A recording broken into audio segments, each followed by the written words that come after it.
This morning, Pastor Nayenka woke me up literally, and said, Dr. Damina, I'm really concerned about the rate of suicide. Christians are just killing themselves all over the place. Pastors are committing suicide. Christians are committing suicide. I said to him, why wouldn't they commit suicide? We are shouting. They say we are very stupid. They say we are rebellious. They say we are disobeying fathers. We are shouting that the kind of messages preached in church will produce greed, will produce depression, and cause people to kill themselves. When all a church preaches is materialism. When the true word of a Christian is reflected by car, house, money. If those things don't come, why won't he be depressed? Why won't he kill himself? When people are not given the joy of salvation, when the joy of salvation is being mocked at, meanwhile all we have is that joy of salvation. You know, in this church, we don't care what car you drive, we don't care what suit you wear, we don't care your wristwatch, and we don't care where you walk. There's only one equalizer in this church. What is his name? All of us are one. We are same in Christ. Nobody's superior, nobody's inferior. Say, I hear you. Say, I hear you.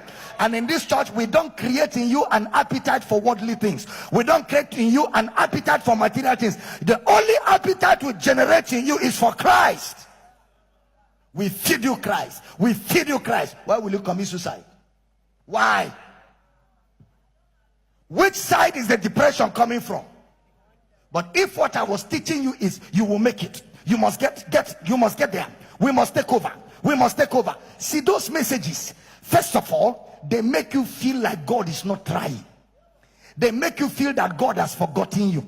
They even if God is blessing you, you are not aware of it, because where your eye is, evil eye. You are so greedy, selfish. All you want is to get it by all means, because Christianity has been measured by material things. But if all our hope is in this world, we are of all men miserable. So those messages is the reason why Christians are committing suicide. I told Pastor Chris, I told him, don't worry yourself. Don't worry yourself. The chips are getting down. There's pressure in the society. So much pressure. People are going through so much. Things are not working for many believers. And then the pastor is putting them under pressure. You must have breakthrough. If you don't have breakthrough, it means you are not serving God.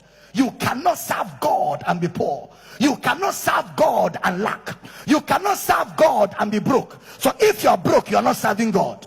If you're poor, you're not serving God. So those messages create in you a greed and an appetite, and when it is not working, the resultant effect is you want to kill yourself.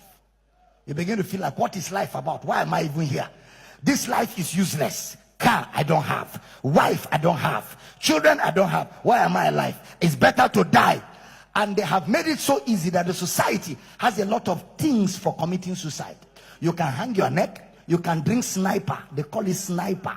You can drink all kinds of things, and it will kill you without too much effort. So people who have no hope in Christ, for if our hope is just in this world, we are of all men.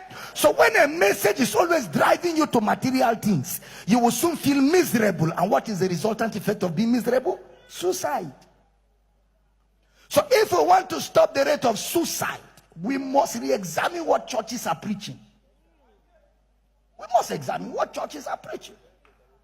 We must examine what those churches are preaching. Pastors are committing. How can a pastor commit suicide? He has lost hope. Then what has he been preaching? If the pastor is committing, that means the whole church will soon, all of them will soon. Is it beme? Christ is our satisfaction. Christ is our. I have Jesus, I have everything. Contentment is vital. What did I call it?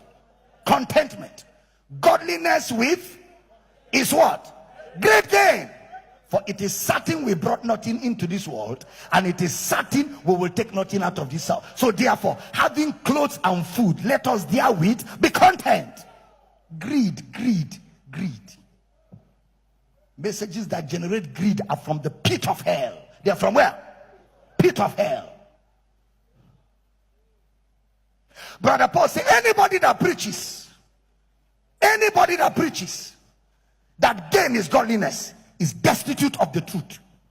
He is anybody that defines you by things, defines you by your car, your house, your clothes.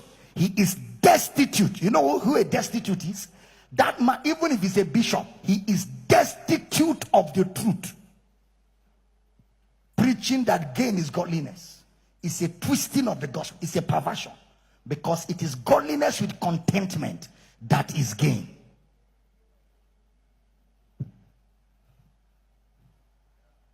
Don't worry now. The society is generating pressure. It is now we will know where the gospel is really preached.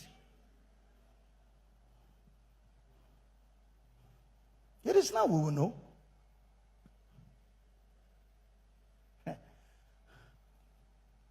Marriages are crashing. Husband and wives are under pressure. Marriages are fighting now more than ever before. Tension in families. Husband can no more talk to the wife nicely. The wife can no more smile with her husband. Families are rattled by societal pressures. Not just that. Pressures to fit into a class. Competition breaking out everywhere. Competition. So people are ungrateful. People are no more happy because they think they have not tried. Wives are telling their husbands, see your friends. You call yourself a man. The man feels useless, and he feels like, let me die so that you can appreciate the little I have done for you. Let me get out of the way so that you can be without a husband for once. So you will know that while I was here, I was doing something. You will know that I was not a useless man. They start thinking of dying. Wives are thinking, my husband is an ingrate. Having a wife like me, but he's not happy. Let me die. Let him be without a wife for once. Or let him marry another woman. Let her remove his eyes so he can value what I was in his life. Pressure is coming. And the reason why people are thinking like this is because they are deficient. They don't have Christ. How can you be feeding on Christ like this? There will be no room for useless things. If Adam had eaten the tree of life enough, he would not notice the tree of death. When a man has eaten in his mother's house, another mother's food does not attract him. Even if they're cooking on top of golden stove, he will remove his eyes. But when a child is hungry from home, even mama put is an attraction. You will see him hanging his eye like a thief. You see saliva coming from the side of his mouth. It's not his fault, he's hungry. When people are fed Christ, when you have eaten Christ and you're satisfied, a man's brand new Jeep does not intimidate you. Are you hearing what I'm saying? When you have eaten Christ and you're satisfied, that a man bought a Lincoln Navigator, you're not intimidated. No, you're not intimidated. Because what you carry is higher than a Lincoln Navigator. You carry the creator of the whole world. Zebato, Meketa, Malata. Somebody shout, I hear you. Subscribe to my channel and hit the bell icon so you never miss any video from my channel.